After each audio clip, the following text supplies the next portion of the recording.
de l'UDPS, l'autorité en chef, ainsi que toutes leurs autorités. Ce n'est pas le cas. Vous voyez, depuis, ça fait 6 ans, nous avons constaté que nos frères de l'UDPS avaient cette facilité d'insulter le président de notre parti, d'insulter sa femme, ses frères, de diffamer sur lui. Qu'est-ce qu'ils n'ont pas dit sur lui? Mais c'est toujours celui-là qui vient en rescousse quand ils sont... mais apparemment, la hiérarchie de l'UDPS laisse faire. Et nous avons constaté cela. Voilà pourquoi nous, depuis un temps, nous avons dit, bon, écoutez, puisque les amis, c'est le langage qu'ils écoutent, nous avons donné le respect. Ils ne veulent pas respecter notre leader. Nous répondons coup sur coup. Ah bon, désormais? Désormais, effectivement. Même des coups en dessous de la ceinture? On ne va pas se voiler la face. Juste.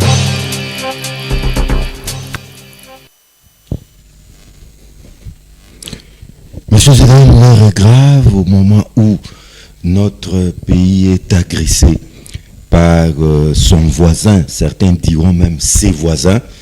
Tous les fils et toutes les filles du Congo sont appelés à l'unité nationale, tous azimuts, pour faire face à cette agression qui n'a fait que trop durer. Ça fait maintenant 30 ans. Alors, que dire de l'union sacrée en général, mais plus particulièrement de l'un des partenaires primaires de Félix Tshisekedi? Je parle de l'UNC de Vital Kamerhe. Beaucoup de choses se racontent. Alors, aujourd'hui, nous avons fait appel à un des cadres de cette formation politique, de cette grande formation politique, voulais-je dire, pour faire les points au sujet des enjeux de l'heure. Je vous invite à les découvrir. Il s'appelle Magloire Landou, l'un des cadres de l'Union nationale du Congo. C'est ça, non? L'Union pour la nation. L'Union pour la nation congolaise. Exactement. Sinon, vous allez bien? Très bien. On s'installe. Merci.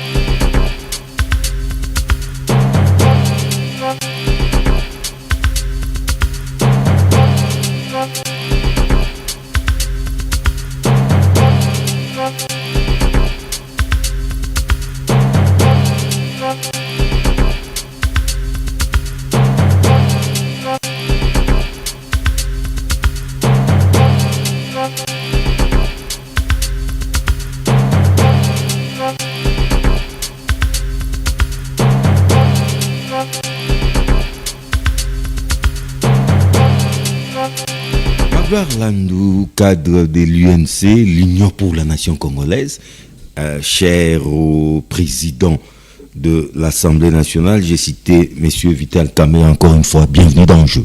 Merci beaucoup. Alors avant de parler UNC, parlons d'abord nation, parlons république. 30 ans déjà que notre pays répète les mêmes discours, que nous sommes attaqués, toujours les mêmes voisins. Les Rwandais, on n'a pas peur de les citer. Et aujourd'hui, la crise vient d'entrer dans une autre dimension. Parce qu'au moment où nous parlons, non seulement la ville de Goma et la ville de Bukavu sont occupées, mais tous les territoires environnants presque. Et d'après les derniers échos, ils n'ont pas encore dit leur dernier mot. Magloire Landou, je pose la question à un acteur politique. Quelle est votre lecture de cette situation? Merci beaucoup pour votre invitation, monsieur le journaliste. Nous sommes premièrement attristés sur tout ce que nous venons de vivre durant les 2 derniers mois, parce qu'il faut signaler quand même que la crise s'est accentuée depuis ces 2 derniers mois. Et nous accentuée dangereusement, et nous enregistrons plusieurs pertes en vie humaine et de dégâts matériels énormes. L'UNC, mon parti, regrette profondément la disparition de nos compatriotes. Nous sommes de cœur avec ceux qui sont en train de souffrir, tant dans la province du Nord Kivu, Sud Kivu, que la province de Ituri, où il y a aussi des tueries signalées récemment, il y a 2 jours passés. À Bukavu. à l'Anituri. On n'en a pas vraiment beaucoup parlé, mais il y a eu 29 morts. On a retrouvé 29 morts, de morts de Zadef Nalou. L'œuvre de Zadef Nalou, parce qu'il n'y a pas que les 1-23. C'est ça, hein? Nous avons, et nous regrettons fermement. Plusieurs milices dans cette partie de la Exactement. Voilà pourquoi mon parti est tenté de prôner des solutions durables et non des solutions à court terme. C'est-à-dire, ici, c'est 30 ans, comme vous l'avez si bien dit, 30 ans où les enfants, les parents sont arrachés de leurs enfants, les époux de leurs épouses, 30 ans où nous avons... Les enfants sont restés orphelins. Les enfants sont restés orphelins. 30 ans nous avons des rivières de sang à l'est de la République démocratique du Congo. 30 ans où nous avons des viols, des femmes, des enfants même, des enfants issus des viols. Nous avons un désordre, nous avons l'inhumanisme qui règne dans ces coins de la République démocratique du Congo, pays cher à Lumumba, pays cher à Musée Laurent Désiré Kabila, pays cher à Simon Kimbangu, nos 3-0. 30 ans que nous sommes en train de pleurer, voilà pourquoi nous sommes en train de suggérer qu'il 30 ans que nous sommes en train de pleurer et de subir sans réagir. Il faut ça aussi, il faut insister. Exactement, ça, nous ne sommes pas le contraire de ce que vous dites. Mais seulement ici, on doit d'abord, en ce qui concerne nous au niveau de l'UNC, en son temps, en 2022, nous avons eu à faire une tournée avec notre président national. Une tournée sur exactement, une tournée pour laquelle je suis venu ici sur un jeu pour voir la restitution. Au cours de cette tournée, nous sommes allés dans tout le territoire de l'Est de la République démocratique du Congo pour prêcher la paix, pour prêcher les vivre ensemble, chose que les églises catholiques et protestantes du pays sont en train de prôner aujourd'hui. Nous sommes allés là-bas justement pour alerter l'autorité exécutive, l'autorité parlementaire, que nous sommes déjà en danger. Bunagana est une partie du Congo. Bunagana était pris déjà en son temps. Et depuis 2022. Et à l'issue de cette tournée qui était conduite par le président de mon parti, l'honorable Victor Kamere, qui a pris dans sa délégation sa femme, ses frères, ses enfants, sa mère, et nous, ses collaborateurs.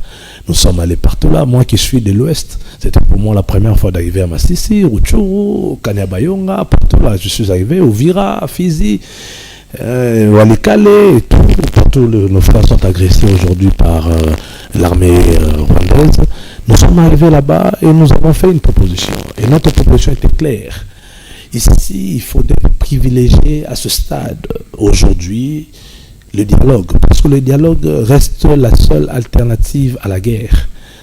Aucune nation, aucun peuple au monde ne souhaite la guerre. La guerre a des dégâts.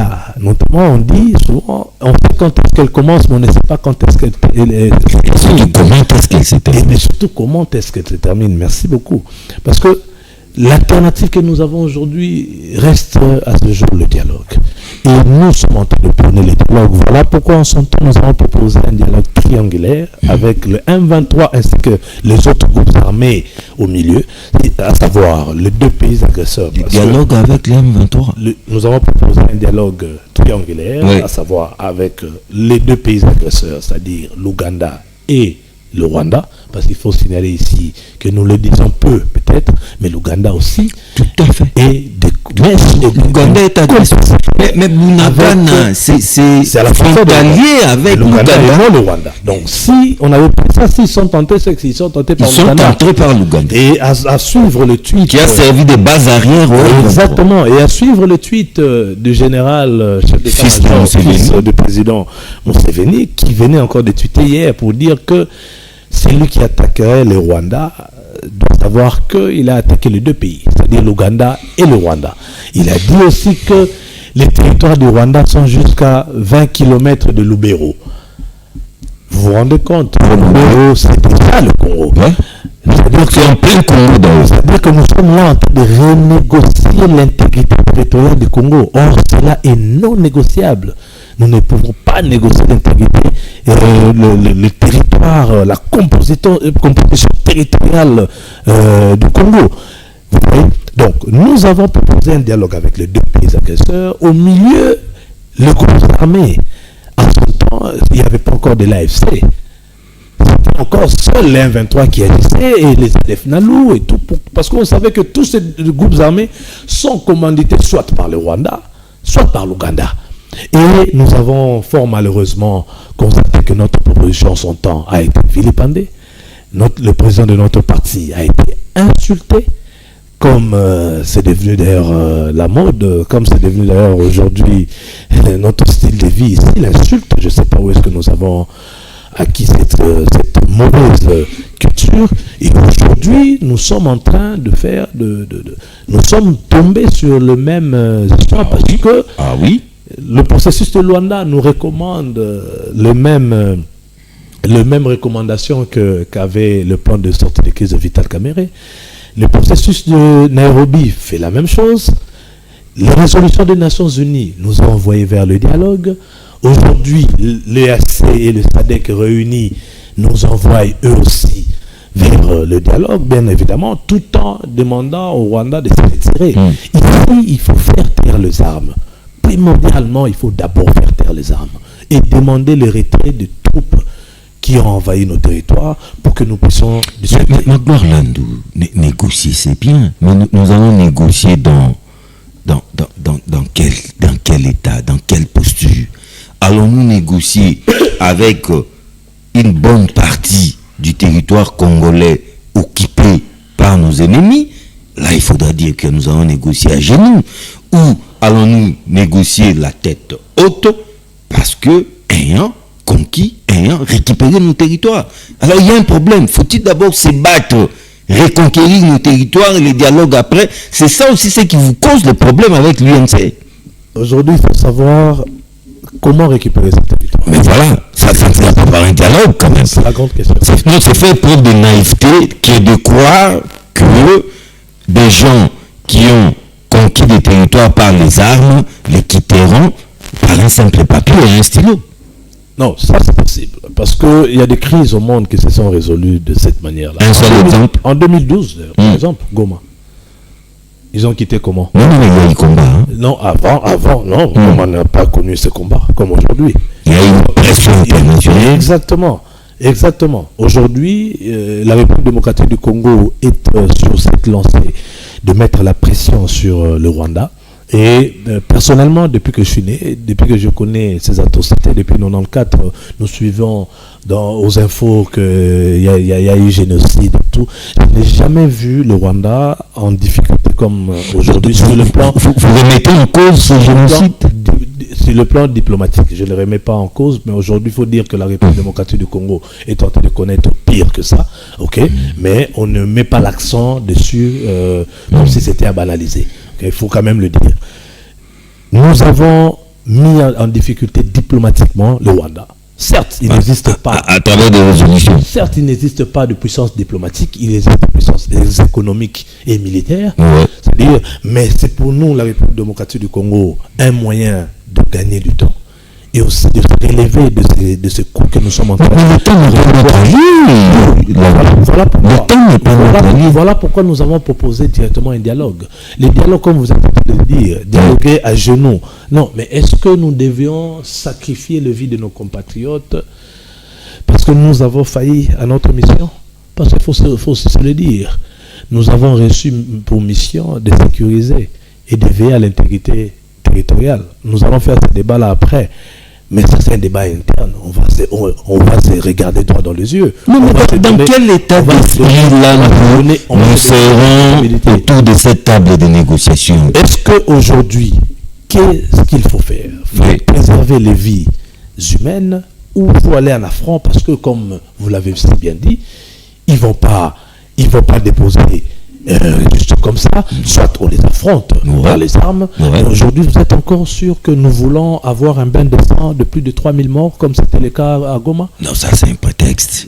Est-ce que nous voulons... Nous, ça sera chasser l'ennemi de nos territoires. Est-ce que c'est ce que... On ne fait pas des omelettes sans casser les œufs. Exactement. Quels sont ces œufs-là qui seront cassés? À part la population civile aussi.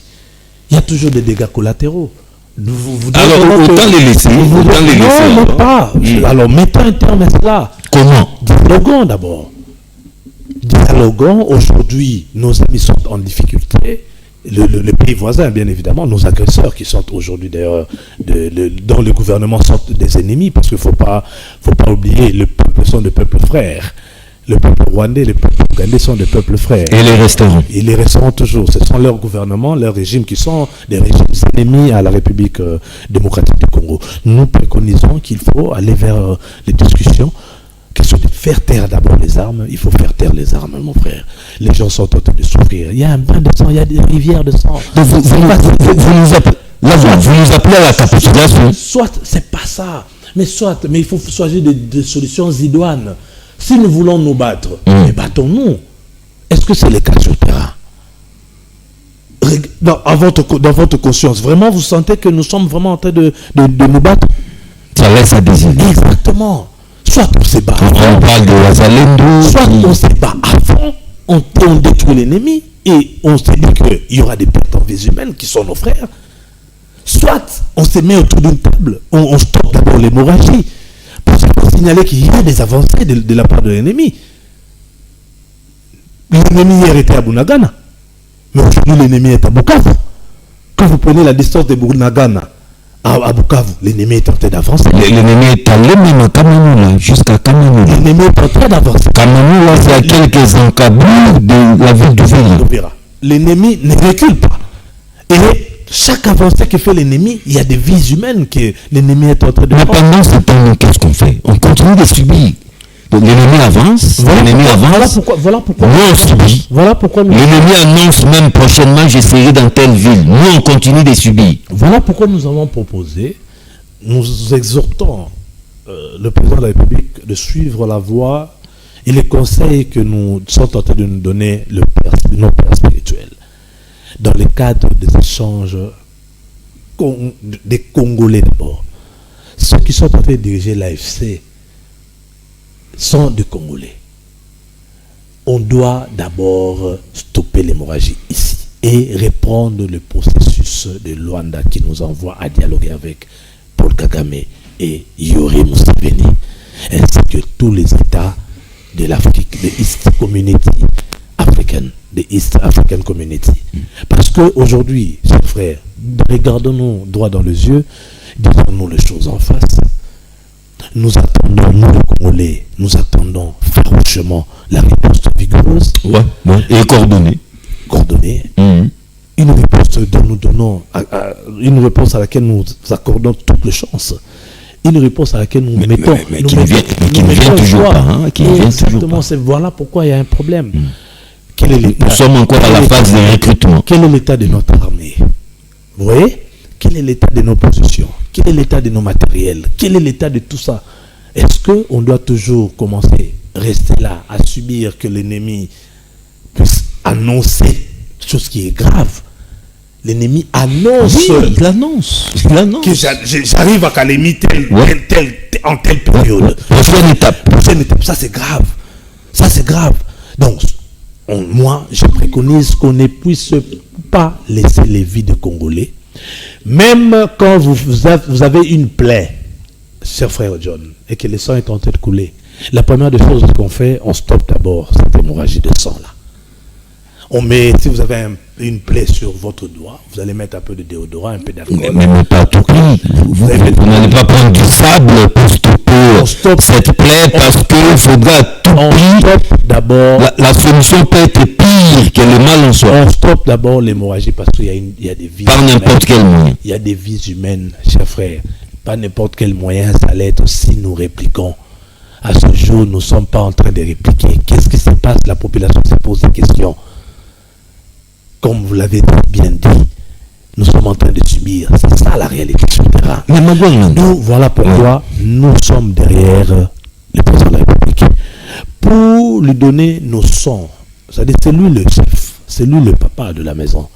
Il doit avoir le son de tout le monde. Et si nous sommes en train de réfléchir face à la situation qui se pointe devant nous, aujourd'hui, oui, on ne négocie pas. Mais c'est quoi l'alternative de la guerre? Faire la guerre. Faire la guerre. Ouais. À ce stade, est-ce que nous pensons le faire? Pourquoi nous ne la faisons pas? Donc, c'est qu'il y a des soucis. y a des soucis, est-ce que nous devons laisser nos territoires tomber, le vie de nos compatriotes tomber? C'est ça, c'est ce que nous préconisons. Puisque vous et moi ne sommes pas dans le cercle militaire pour savoir quels sont les soucis qui rencontre notre armée ou quels sont les soucis qui rencontre le commandant suprême. Parce que je sais qu'il a besoin de répliquer. Je connais cet homme-là. Il a l'honneur en lui en termes de son pays, son patriotisme plutôt crie toujours le patriotisme du président de la République. Mais s'il n'agit pas, c'est qu'il y a des soucis. Nous sommes en train d'analyser ici. Okay? Et s'il y a des soucis, on doit résoudre ce souci avant de donner nos coups aussi aux voisins. Parce que ces voisins-là resteront toujours des potentiels agresseurs. Le Congo est un butin. Nous avons tout ce que le monde cherche. Et quand déjà on sent en nous une fébrilité, une fragilité dans notre système de frontières, dans notre système politique, on passe beaucoup plus de temps pour revoir les textes, pour se battre, pour des élections, je ne sais pas comment. Les gens qui nous entourent sont d'abord nos premiers agresseurs et ils en profitent pour venir nous choper un peu de pétrole en Angola, de lithium, de cobalt en Zambie. Tous les 9 pays. Tous sont de potentiels agresseurs. Y compris l'océan. On peut même dire 10. Ouais, et on doit prendre conscience à ce stade, chers frères, l'alternative de la guerre que nous avons. Mais c'est là que les bas blessent, cher Landou, parce que vous, l'UNC et votre président national, qui se trouve être le président de l'Assemblée nationale, mais on vous reproche.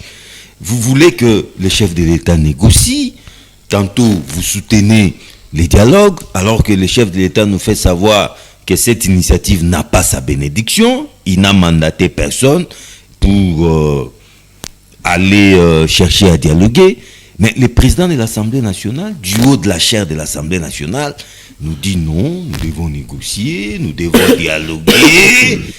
Et du coup, les communicateurs de l'UDPS commencent à tirer à boulet rouge sur lui, les traitant même de traîtres. Vous savez, l'UNC n'a pas encore donné sa position quant à ça. Il ne faut pas confondre le président de l'Assemblée nationale à l'UNC. L'UNC est une institution qui vit, qui donne ses positions. Mais depuis un certain temps, vous êtes muet. S'il vous plaît, je vous réponds. Le canal de l'UNC, c'est sa direction politique nationale.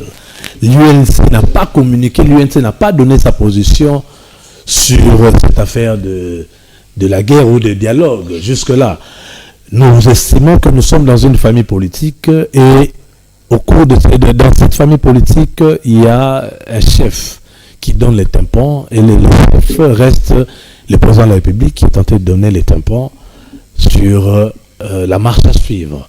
Le président de la République a eu une réunion avec le président de regroupement de l'Union sacrée dans laquelle il y a eu la présence de l'UNC et nous sommes convenus de suivre la marche que nous dicte le président de la République. Quelle est cette marche? C'est ce que la communication qu'a fait le président de la République. Du dialogue? La communication qu'a fait le président de la République. Oui. Mais en quoi consiste cette communication? Non, je vous fais la dissociation entre l'UNC et ce que apparemment, il y a un problème de lisibilité et la démarche à suivre. De ce que est l'UNC à ce jour. L'UNC a opté pour le mot d'ordre que donnera le président de la République en tant que chef de la majorité au pouvoir. Ça, c'est l'UNC. Le président de l'Assemblée nationale représente une institution. Et le président de l'Assemblée nationale n'a pas créé le mot. Il a bien dit que le président voudrait bien négocier, mais pas pour vendre le pays. Et à la veille, il a eu une rencontre avec le président de la République. Donc, on peut sous-entendre qu'ils en ont discuté. Oui, négocier, mais pas avec les pantins. Les chefs de l'État précisé. Pas avec les pas avec l'AFC. Jamais le président de l'Assemblée nationale n'a dit aussi qu'il fallait négocier avec les pantins. Ici, en train de faire mes analyses, en tant qu'acteur politique que vous avez reçu. L'UNC, sa position est de soutenir et d'accompagner les mesures que vont prendre. En tout cas, aveuglément. C'est pas ça que je dis. Oui. Mais jusque-là, c'est ça notre position. Nous soutenons les mesures que vont prendre et que sont tentés de prendre le président de la République pour en ce qui concerne la question des négociations. Justement, quelles sont ces mesures il y a eu une lettre du président de la République adressée aux honorables députés et aux honorables sénateurs, dans laquelle le président de la République a sollicité des solutions diplomatiques et diplomatiques. Est-ce que quelle est la solution politique et diplomatique qui vient sans négociation? Nous n'avons pas ces solutions politiques et diplomatiques proposées par l'Assemblée nationale. Ils ont eu à travailler, ils ont réservé la primaire au... Non, mais ça ne doit pas être secret. Ils ont eu à réserver cette primaire au président de la République. Non. Il y a période la demeure. Nous sommes dans les droits de savoir qu'est-ce qu'ils ont proposé comme solution. Je ne suis pas ici pour représenter la Chambre basse. Il y a le rapport Joly pour ça. Ok. Moi, ce que j'ai constaté, c'est que la solution diplomatique et politique. Et quand on parle de solution politique et diplomatique, il n'y a pas de solution politique et diplomatique sans discussion. Il n'y a pas de solution politique et diplomatique sans négociation. Qu'est-ce qui nous échappe? C'est la langue de Molière ou c'est quoi? Quand le président de la République demande des solutions politiques et diplomatiques, il sous-entend les négociations, il sous-entend les dialogues. Mais comment? Quel format? Avec quelle thématique? Avec quelle posture? C'est ça que le président de la République voulait dire dans sa lettre. Parce que si le président de la République avait été clair et qu'il disait qu'il veut des solutions militaires, il y a une commission sécurité, défense et sécurité à l'Assemblée nationale. Ouais. Cette commission allait travailler. Qu'est-ce qu'elle fait comme travail? Cette commission, mais ce n'est pas l'exécutif. Il y a un ministre de la Défense. Il y a un ministre de la Sécurité et l'intérieur du pays. Il y a un premier ministre. Et il y a le président de la République. Il y a un chef d'état-major. Il y a des généraux qui sont dans ce terrain. Ce n'est pas au Parlement de faire le travail de l'exécutif. Le Parlement ne peut que proposer. Et encore récemment, proposer et contrôler. Et il y a eu, bien évidemment, il y a eu une réunion de la Commission sécurité et défense il y a 3 ou 4 jours, je pense, où était convoqué le premier ministre de la Sécurité intérieure, de centralisation affaires coutumières, et le ministre de la Défense, le ministre des Affaires étrangères, ainsi que le ministre des Finances. C'était il y a 3-4 jours. L'Assemblée nationale fait sa part. Elle fait sa part aussi. Donc nous pensons que non seulement le président de l'Assemblée nationale a jamais dit qu'il fallait dialoguer avec les 1-23. Si cette vidéo, vous pouvez la mettre pendant que séance tenante, si vous en avez, ou même après. L'émission sera divisée après dans le montage de l'émission. Vous pouvez mettre cette vidéo s'il y en a. Ok. Mais cher Landou, Vital Kamerhe, président national de l'UNC, président de l'Assemblée nationale, leader national, c'est vrai, mais dont les fiefs se trouvent être les Sud Kivu. Mais les Sud Kivu est en péril à l'heure où nous faisons cette émission, mais aucun mot, aucune déclaration de la part de ces leaders. Comment vous allez l'expliquer? Ce silence est tout de même coupable, si pas suspect. Comme je viens de dire, nous avons eu à faire la tournée là-bas. Vous parlez un instant. C'est une page tournée. Moi, je parle un instant. Présentement. Pendant qu'on faisait la tournée, les pays étaient autant agressés que ça l'est aujourd'hui. Qu'est-ce qu'on veut dire? Qu'est-ce qu'on veut signifier par là? Que Bunagana c'était un Congo à moitié. Non. Quand nous sommes allés à Ovira, quand nous sommes allés à Kamanyola, les pays étaient agressés. Nous sommes allés là-bas, nous avons fait cette tournée, nous avons appelé à la résistance de la population. Nous avons appelé au vivre ensemble mais aujourd'hui, l'ennemi est à Bukavu. Nous avons appelé, nous avons appelé à tout ça et nous avons fait une proposition. Posez-vous d'abord la question, qu'est-ce qu'on a fait de cette proposition? Avant de demander aujourd'hui de commencer encore à parler. Alors il a préféré, et le président de l'Assemblée nationale, depuis qu'il est président de l'Assemblée nationale, le nom Vital Kamerhe, il est allé dans plusieurs parlements du monde, notamment à l'Assemblée parlementaire francophone, où il a obtenu une résolution contre le Rwanda, pays principalement agresseur. Ok, et ce n'est pas rien.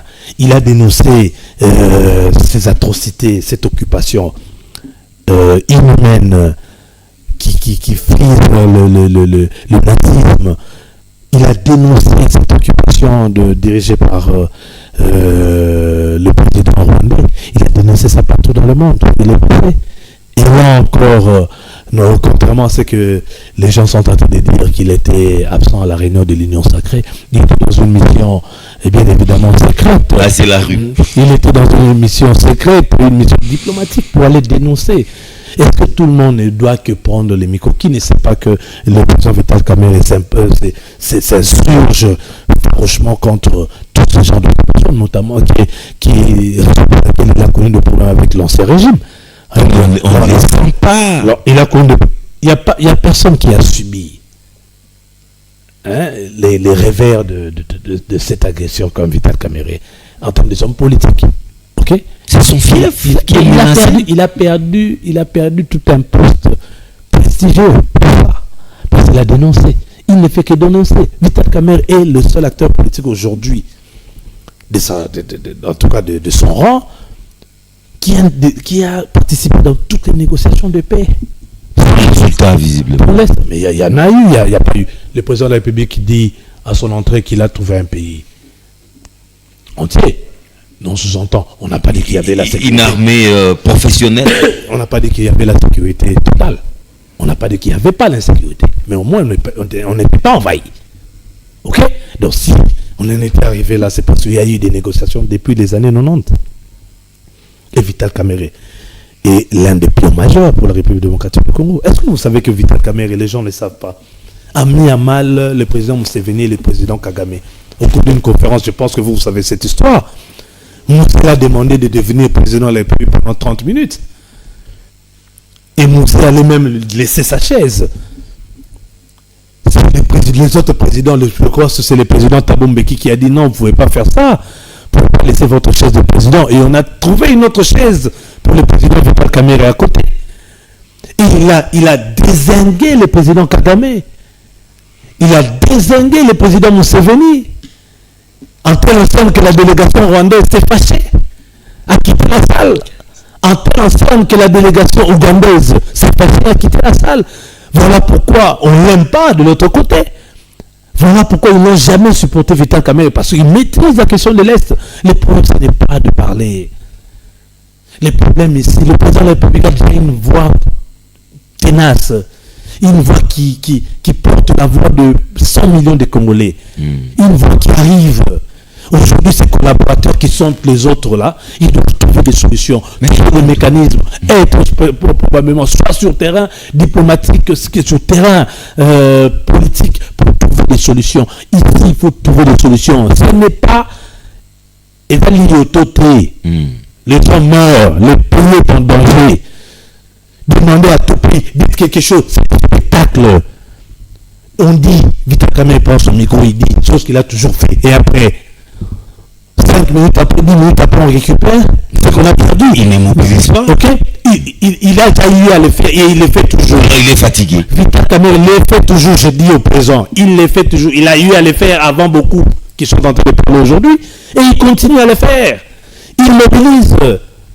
Mais aujourd'hui, à Bukavu, vous allez mobiliser quoi? Aujourd'hui, à Bukavu, vous allez mobiliser quoi? Mon frère John, je souhaiterais vraiment que vous puissiez mobiliser les gens qui ont les armes à la tête, qui ne peuvent pas s'exprimer démocratiquement. Non, il peut appeler à la résistance. On a appelé à la résistance. Lui-même, c'est un résistant.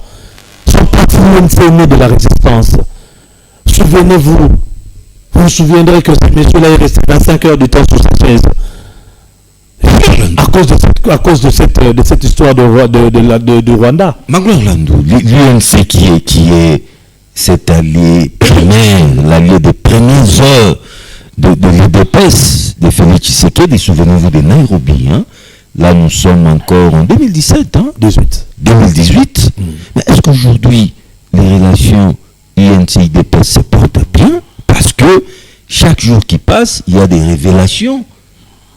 vraie ou fausse, fondée ou pas, sur Vital Kamerhe? Y a-t-il un rapprochement entre le président national de l'UNC et l'ancien président de la République, Joseph Kabila Kabange?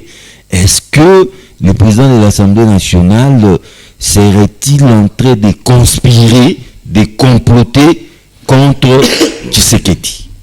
Déjà, je veux d'entrée de jeu souligner ici qu'il n'y a pas de rapprochement entre l'ancien président de la République. Mais c'est l'un de vos cadres qui l'a révélé. Hein? Un ex-cadre de l'UNC. Qui ça? Son nom m'échappe, mais son nom viendra. Ok, c'est bon. Déjà, il n'y a aucun rapprochement. Ah, vous parlez de notre ancien camarade Tochumani. Ah oui, mais c'est qui son nom? Qui s'il est son nom. Je préfère ne pas l'appeler ce nom-là. C'est peut-être son nom, mais il déshonore ce nom-là. Vous savez, moi je suis peuple Nekongo. Ce nom-là, c'est un nom de fierté chez nous. Et ces messieurs-là est en train de déshonorer les noms de ces patriarches. Pour nous, le papa qui sont bénétés n'avait pas ce genre d'attitude ignoble. Le papa qui sont bénétés pas, ne vociférait pas comme ça. Ces messieurs-là est dans les logorés.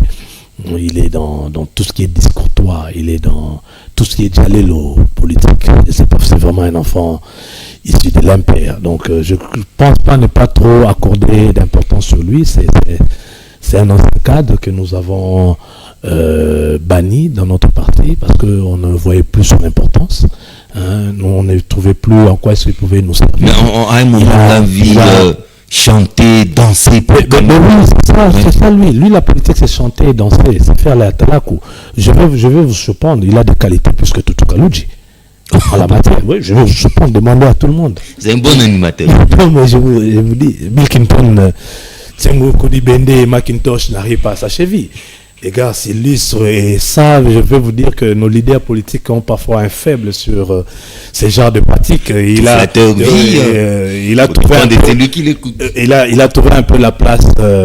Il a trouvé un peu la place dans le palais, ok, mais c'était pas une place, c'était une place quand le chef écoutait un peu du Kofi Olomide, parce qu'il faut signaler, le chef aime un peu le Kofi Olomide, et notre camarade est champion en interprétation de tout ce qui est Kofi Olomide, en gestuel, surtout, si vous le voyez, vous allez vraiment du Kofi Olomide.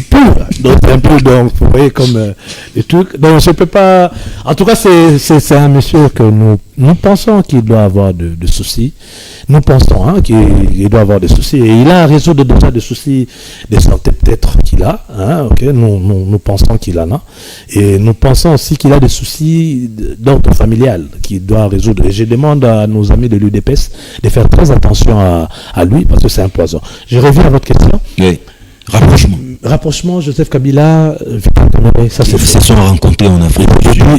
Je l'ai dit catégoriquement, c'est faux. Ils se sont rencontrés en Afrique du Sud, c'est pas là où est le président Vital Kamerhe qui était vers Paris, Israël, dans des missions pour le compte du président de la République, Félix Antoine Tshisekedi Tshilombo. Ok, premièrement. Et puis, deuxièmement, vous faites allusion à... Vous avez dit, excusez-moi, rappelez-moi encore, vous avez dit, à part les rapprochements, vous avez... Oui, vos relations. Relations UNC-UDPS. Nos relations avec l'UDPS. C'est comme si vous traversez une zone de turbulence. Et non. Ça tire de partout. Ça tire de partout. Nous avons une devise. Vital Kamerhe serait un homme à battre. Nous respectons... Ça, c'est un communicateur de l'UDPS. Nous respectons l'autorité de l'UDPS, l'autorité en chef, ainsi que toutes leurs autorités. Ce n'est pas le cas.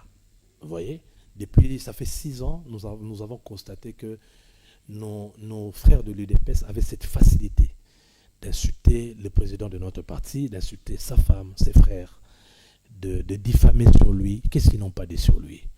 Mais c'est toujours celui-là qui vient en rescousse quand ils sont... mais apparemment, la hiérarchie de l'UDPS laisse faire. Et nous avons constaté cela. Voilà pourquoi nous, depuis un temps, nous avons dit, bon, écoutez, puisque les amis, c'est le langage qu'ils écoutent, nous avons donné le respect.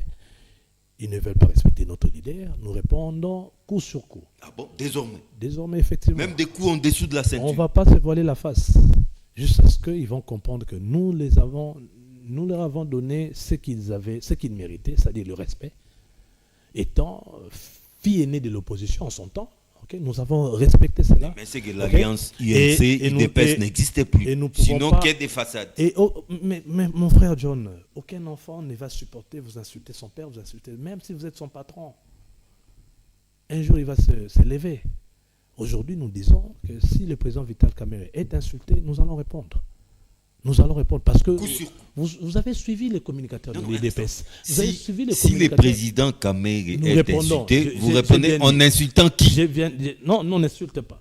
Non, mais coup sur coup. J'ai dit qu'on répondra. En répondant aux insultes. Ok?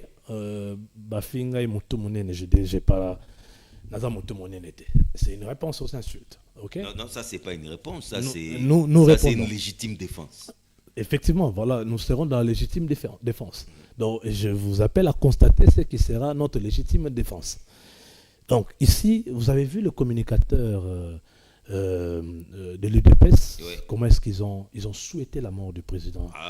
Ils ont souhaité le suicide. Interpellé et aussitôt relâché. Ils ont souhaité, et l'autre troubadour que vous avez mentionné dans notre émission, cette belle émission, vous êtes en train de mentionner des gens qui ne valent pas la peine, qui n'ont pas votre niveau, qui n'ont pas mon niveau non plus. Le troubadour Nekongo que vous avez cité là, il vient dire que le président Vital Kamerhe souhaiterait. Il n'a même pas dit qu'il souhaiterait, ça c'est moi qui l'ai dit, il dit que le président Vital Kamerhe, il affirme qu'il souhaite la mort du président de la République. Ouais. Est-ce que vous savez ce que ça représente? C'est un monsieur à ce moment qui doit être interpellé. Parce que nous parlons de... Peut-être qu'il détient des renseignements. Exactement. Donc lui, c'est ce que Vital Kamerhe complote contre le président de la République. Il doit aller conspire, il doit aller le dire aux services qui ont le devoir de protéger le président de la République ainsi que nos autorités. Il doit être interpellé. On parle de la deuxième institution du pays qui serait en train de conspirer sur un coup d'État, parce que c'est ça que ça veut dire, sur la mort de la première institution du pays, parce que le président Félix Tshisekedi représente une institution. Je rappelle ici que ces messieurs-là, quand le président Vital Kamerhe nous demandait à nous d'accepter le président Félix Tshisekedi, nous expliquer la quintessence même, le contenu de cette alliance. Vous faire avaler la pilule. La pilule Tshisekedi, effectivement, en 2018. Ces messieurs-là, ces Tochumani-là, étaient les premiers à taper la main sur la table pour dire non. Ah bon? Il a refusé, il a traité le président de la République, l'actuel président de la République. Mais aujourd'hui, plus Tshisekedi, c'est que lui, c'est la mort. Que fils Moukoko. Ouais. Plus Tshisekedi, c'est que fils Moukoko. En tout cas, c'est la mort. Il a traité le président de la République, l'actuel président de la République, en son temps candidat président de la République. Il a traité de tous les noms d'oiseaux. Qui ne sait pas que ce monsieur-là haïssait le président Tshisekedi? Moi, je ne comprends pas cette dose. En tout cas, c'est le meilleur transfert. En fait, c'est vraiment le transfert où un joueur quitte du Barça au Real. Un mercato. Vraiment de 222 millions de dollars de Neymar. Incroyable. Quelle transhumance qualitative. Donc, la qualité dans la transhumance, imaginez-vous. Déjà, la transhumance n'est pas une qualité, mais on y met la qualité. Donc, c'est-à-dire, nous sommes en face... nous avons en face de nous plutôt, nous sommes en face à un problème qui nous oblige aujourd'hui à défendre notre président national. Ce monsieur-là a été victime d'un coup d'État monté ici. Ok? Un coup d'État qui s'est limité dans sa maison. Ça, en tout cas, moi, je ne vois pas, jusqu'à ce qu'on voit éclair à l'issue du procès, on attend le verdict. Il y a toujours un procès en cours. Il y a toujours un procès en cours, mais ce monsieur a été... Les balles ont crépité ici, chez lui, à la maison. Il y a eu des dégâts, il y a eu des morts, il a perdu 2 gardes. Son épouse traumatisée. Son épouse traumatisée, les balles traversaient la chambre. Et puis aujourd'hui, il y a quelqu'un qui vient souhaiter encore sa mort, mais il est libre dans la nature. Ok? Non, il a été interpellé, mais... Libre dans la nature. Quelques heures après. Puis après. Mais comment ça vous a frustré, hein? Mais effectivement. Tout Camériste aujourd'hui est frustré par cet acte-là. De voir encore qu'un autre vienne mettre une autre couche pour dire dire que c'est lui-là qui a failli laisser sa peau. C'est réussir les gâteaux. Souhaiterait encore voir le président Tshisekedi, qui est son frère bien-aimé. Nous, l'UNC, nous avons tant aimé, nous aimons tant aussi le président Tshisekedi. Nous avons mouillé les maillots pour qu'il soit là. En fait, c'est votre pouvoir. Mais effectivement, nous sommes là. Depuis les débuts, vous le savez, l'histoire est là. Magloire Landou, en tout cas, je n'ai pas vu nos minutes passer. Hein. C'est passé tellement vite. Mais nous sommes obligés d'atterrir, c'est la télé. Je vous donne mon micro. Qu'est-ce que vous pouvez dire en regardant nos caméras comme conclusion? Merci beaucoup, mon frère John Kitenge. Tout ce que nous pouvons dire aujourd'hui, c'est que nous souhaitons la paix. Non seulement nous adressons nos encouragements et nos forces aux vaillants soldats qui défendent la patrie, mais nous disons ici aussi que le commandant suprême peut compter sur la mobilisation des Congolais pour résoudre cette crise. Mais aussi, nous comptons sur lui pour résoudre immédiatement le problème dans la sagesse et dans l'esprit de réconciliation des Congolais. Parce que nous avons un problème dans ce pays qui reviendra aussi longtemps qu'on ne va pas toucher les vraies questions qui nous divisent à chaque fois. 30 ans, c'est beaucoup. Ça veut dire qu'il y a eu des situations qui reviennent de temps en autre et qui nous mettent dans ce genre de conditions. Vous allez comprendre avec moi que nous en avons marre de voir ces rivières de sang. Nous en avons marre de voir les enfants ne pas étudier avec paix, avec quiétude. Nous en avons marre de voir les atrocités que nous vivons. Nous avons perdu un jeune artiste tué par les éléments du 1-23. Nous en avons marre de voir les bombes comme on l'a vu à Bukavu. Nous voulons la paix. Et je peux, de par mon jeune âge, de par ma jeune expérience en politique, j'exhorte à nos aînés, à nos papas d'ailleurs, de mettre de l'eau dans le vin, de penser à nous, ce petit peuple. Nous n'avons pas grand-chose pour être sacrifiés de génération en génération. Les parents sont sacrifiés, parce que 30 ans, c'est toute une génération dépassée. Les parents ont été sacrifiés. Leurs enfants sacrifiés, qui sont devenus aujourd'hui eux aussi des parents. Et aujourd'hui, on voit les enfants de ces enfants-là, qui sont en train d'être sacrifiés. Nous parlons là de 2 générations pratiquement. Trop, c'est trop. Recevez ici, Monsieur le Président de la République, mes encouragements. Puisse Dieu conduire vos actions. Puisse Dieu vous donner la sagesse, parce que vous détenez ce que les ennemis n'ont pas. Ce que vous détenez, c'est 100 millions d'âmes, 100 millions de Congolais. Et vous avez notre destin entre vos mains. Et nous vous encourageons à prendre les bonnes décisions et compter sur notre mobilisation. Et à tous nos frères qui ont pris les armes, de déposer les armes. Ça ne nous profite pas. Il faut déposer les armes. Il faut faire taire les armes définitivement pour que ces pays, qui est à l'image de l'histoire des grandes puissances du monde, c'est-à-dire les États-Unis, la France, l'Arabie Saoudite, les Émirats, qui ont connu des guerres aussi, qui ont connu des atrocités, ces pays, la République démocratique du Congo, prennent rendez-vous avec l'espérance et décollent vers le développement. Merci beaucoup. Cher Landou, lorsque vous parlez Congo, je comprends, c'est difficile de vous arrêter, vous êtes intarissable, c'est aussi ça la passion du Congo, mais on va se retrouver très vite pour un acte 2 de cette émission. Mais pour le moment, je vous dis au revoir. Merci beaucoup. Vous avez été des milliers à nous suivre. C'était la Magloire Landou, cadre de l'Union pour la nation congolaise. Les partis chers à M.